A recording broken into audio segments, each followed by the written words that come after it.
Hi, welcome to day 301 of the Bible 365 challenge. I'm reading from the Thematic Bible reading plan found at BibleStudyTools.com. And if you're interested to read along with me, you can click on the link in the description box below and it will lead you to today's program. I am going to be covering Ezekiel chapter 4, chapter 5, chapter 6, chapter 7, and Galatians chapter 2. So, Ezekiel chapter 4. Siege of Jerusalem symbolized. Now, Son of man, take a block of clay, put it in front of you, and draw the city of Jerusalem on it. Then lay siege to it.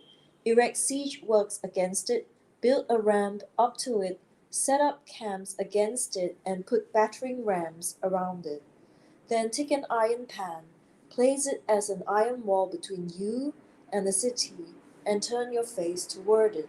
It will be under siege, and you shall besiege it. This will be a sign to the people of Israel. Then lie on the left side and put the sin of the people of Israel upon yourself. You are to bear their sin for the number of days you lie on your side. I have assigned you the same number of days as the years of their sin. So for 390 days you will bear the sin of the people of Israel. After you have finished this, lie down again, this time on your right side, and bear the sin of the people of Judah. I have assigned you 40 days, a day for each year. Turn your face toward the siege of Jerusalem, and bared arm prophesy against her. I will tie you up with ropes so that you cannot turn from one side to the other until you have finished the days of your siege. Take wheat and barley, beans and lentils, millet and spelt. Put them in a storage jar and use them to make bread for yourself. You are to eat it during the 390 days you lie on your side.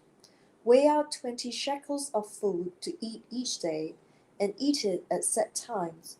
Also, measure out a sixth of a hin of water, and drink it at set times. Eat the food as you would a loaf of barley bread.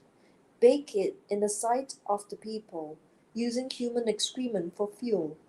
The Lord said, In this way the people of Israel will eat defiled food among the nations where I will drive them. Then I said, Not so, sovereign Lord, I have never defiled myself. From my youth until now I have never eaten anything found dead or torn by wild animals. No impure meat has ever entered my mouth. Very well, he said, I will let you bake your bread over cow dung instead of human excrement. He then said to me, Son of man, I am about to cut off the food supply in Jerusalem. The people will eat ration food in anxiety and drink ration water in despair, for food and water will be scarce. They will be appalled at the sight of each other and will waste away because of their sin. Ezekiel chapter 5. God's razor of judgment. Now, son of man, take a sharp sword and use it as a barber's razor to shave your head and your beard. Then take a set of scales and divide up the hair. When the days of your siege come to an end, burn a third of the hair inside the city. Take a third and strike it with a sword all around the city, and scatter a third to the wind, for I will pursue them with drawn sword. But take a few hairs and tuck them away in the folds of your garment. Again, take a few of these and throw them into the fire and burn them up. A fire will spread from there to all Israel. This is what the sovereign Lord says. This is Jerusalem, which I have set in the center of the nations, with countries all around her. Yet in her wickedness she has rebelled against my laws and decrees, more than the nations and countries around her. She has rejected my laws and has not followed my decrees. Therefore, this is what the sovereign Lord says. You have been more unruly than the nations around you, and have not followed my decrees or kept my laws. You have not even conformed to the standards of the nations around you. Therefore, this is what the sovereign Lord says: I myself am against you, Jerusalem, and I will inflict punishment on you in the sight of the nations. Because of all your detestable idols, I will do to you what I have never done before, and will never do again. Therefore, in your midst, parents will eat their children, and children will eat their parents. I will inflict punishment on you, and will scatter all your survivors to the winds.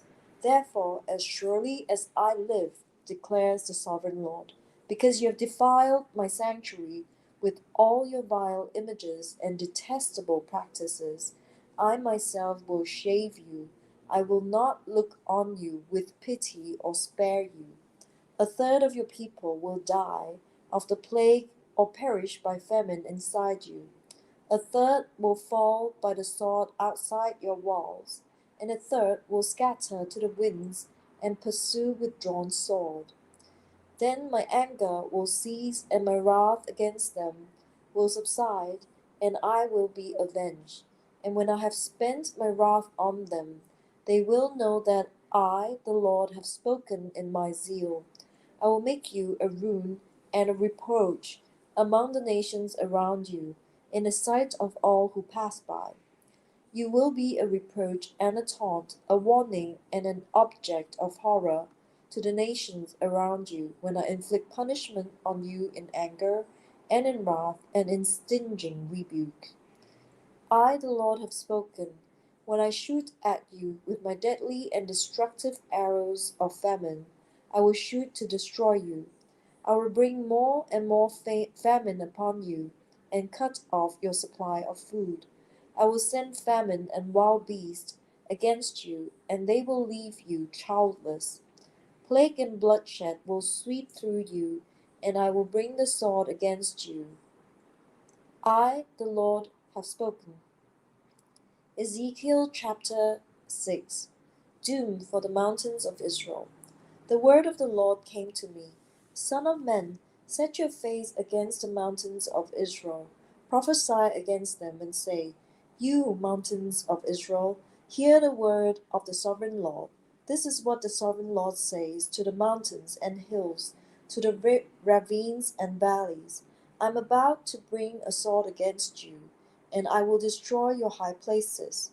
Your altars will be demolished, and your incense altars will be smashed, and I will stay your people in front of your idols. I will lay the dead bodies of the Israelites in front of their idols, and I will scatter your bones around your altars. Wherever you live, the towns will be laid waste, and the high places demolished, so that your altars will be laid waste and devastated, your idols smashed and ruined, your incense altars broken down, and what you have made wiped out. Your people will fall slain among you, and you will know that I am the Lord. But I will spare some, for some of you will escape the sword when you are scattered among the lands and nations. Then in the nations where they have been carried captive, those who escape will remember me, how I have been grieved by their adulterous hearts, which have turned away from me, and by their eyes, which have lusted after their idols. They will loathe themselves for the evil they have done, and for all their detestable practices, and they will know that I am the Lord. I did not threaten in vain to bring this calamity on them. This is what the sovereign Lord says: Strike your hands together and stamp your feet and cry out, Alas! Because of all the wicked and detestable practices of the people of Israel, for they will fall by the sword, famine, and plague. One who is far away will die of the plague, and one who is near will fall by the sword, and anyone who survives is spared will die of famine. So will I pour out my wrath on them, and they will know that I am the Lord, when the people lie slain among their idols, around their altars, on every high hill, and on all the mountain tops, under every spreading tree and every leafy oak, places where they offered fragrant incense to all their idols. And I will stretch out my hand against them, and make the land a desolate waste, from the desert to Diblah, wherever they live. Then they will know that I am the Lord. Ezekiel chapter 7. The end has come. The word of the Lord came to me. Son of man, this is what the Lord, sovereign Lord says to the land of Israel. The end, the end has come upon the four corners of the land. The end is now upon you, and I will unleash my anger against you. I will judge you according to your conduct and repay you for all your detestable practices. I will not look on you with pity. I will not spare you. I will surely repay you for your conduct and for the detestable practices among you. Then you will know that I am the Lord. This is what the sovereign Lord says. Disaster, unheard of disaster. See, it comes. The end has come. The end has come.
You will know that it is I, the Lord, who strikes you.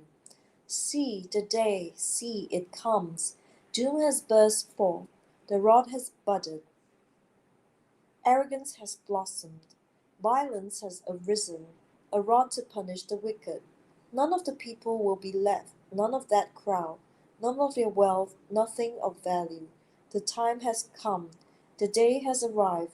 Let not the buyer rejoice, nor the seller grieve, for my wrath is on the whole crowd. The seller will not recover the property that was sold, as long as both buyer and seller live. For the vision concerning the whole crowd will not be reversed. Because of their sins, not one of them will preserve their life. They have blown the trumpet, they have made all things ready, but no one will go into battle, for my wrath is on the whole crowd. Outside is the sword, inside are plague and famine.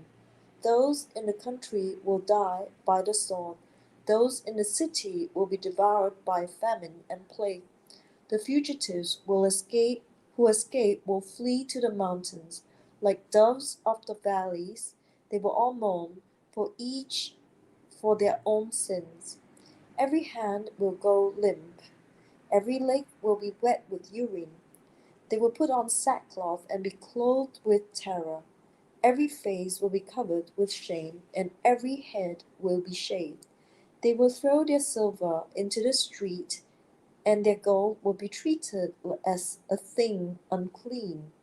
Their silver and gold will not be able to deliver them in the day of the Lord's wrath. It will not satisfy their hunger or fill their stomachs, for it has caused them to stumble into sin. They took pride in their beautiful jewelry and used it to make their detestable idols. They made it into vile images. Therefore I will make it a thing unclean for them. I will give their wealth as plunder to foreigners, and as loot to the wicked of the earth, who will defile it. I will turn my face away from the people, and robbers will desecrate the place I treasure. They will enter it and will defile it. Prepare chains, for the land is full of bloodshed, and the city is full of violence. I will bring the most wicked of nations to take possession of their houses. I will put an end to the pride of the mighty, and the sanctuaries will be desecrated. When terror comes, they will seek peace in vain. Calamity upon calamity will come, and rumor upon rumor. They will go searching for a vision from the prophet, Priestly instruction in the law will cease. The counsel of the elders will come to an end. The king will mourn, the prince will be clothed in despair, and the hands of the people of the land will tremble. I will deal with them according to their conduct, and by their own standards I will judge them. Then they will know that I am the Lord. Galatians chapter 2. Paul accepted by the apostles. Then after 14 years, I went up again to Jerusalem, this time with Barnabas. I took Titus along also. I went in response to a revelation, and meeting privately with those esteemed as leaders, I presented to them the gospel that I preached among the Gentiles. I wanted to be sure I was not running, and had not been running my race in vain. Yet not even Titus, who was with me, was compelled to be circumcised, even though he was a Greek. This matter arose because some false believers had infiltrated our ranks to spy on the freedom we have in Christ Jesus and to make us slaves. We did not give in to them for a moment, so that the truth of the gospel might be preserved for you. As for those who were held in high esteem, whatever they were makes no difference to me. God does not show favoritism. They added nothing to my message. On the contrary, they recognized that I had been entrusted with the task of preaching the gospel to the uncircumcised, just as Peter had been to the circumcised. For God, who was at work in Peter as an apostle to the circumcised, was also at work in me as an apostle to the Gentiles. James, Cephas, and John, those esteemed as pillars, gave me and Barnabas the right hand of fellowship when they recognized the grace given to me. They agreed that we should go to the Gentiles and they to the circumcised. All they asked was that we should continue to remember the poor, the very thing I had been eager to do all along. Paul opposes Cephas.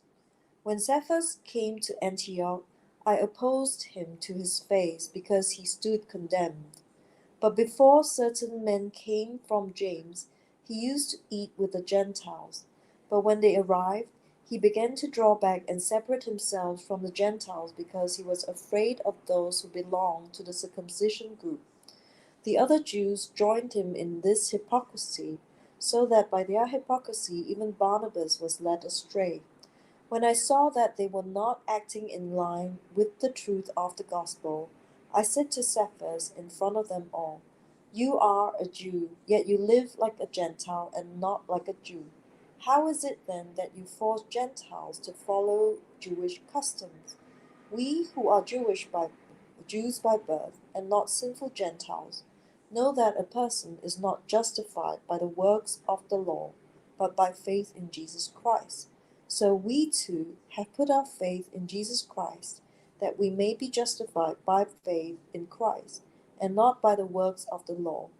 Because by the works of the law no one will be justified. But if, in seeking to be justified in Christ, we Jews find ourselves also among the sinners, does that mean that Christ promotes sin? Absolutely not. If I rebuild what I destroyed, then I really would be a lawbreaker. For through the law I died to the law, so that I might live for God. I have been crucified with Christ, and I no longer live, but Christ lives in me. The life I now live in the body, I live by faith in the Son of God, who loved me and gave himself for me. I do not set aside the grace of God, for if righteousness could be gained through the law, Christ died for nothing.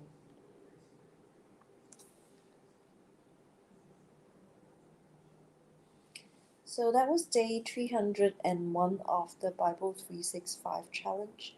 I just read from Ezekiel chapter 4 to 7 and Galatians chapter 2. I'll see you on the next day.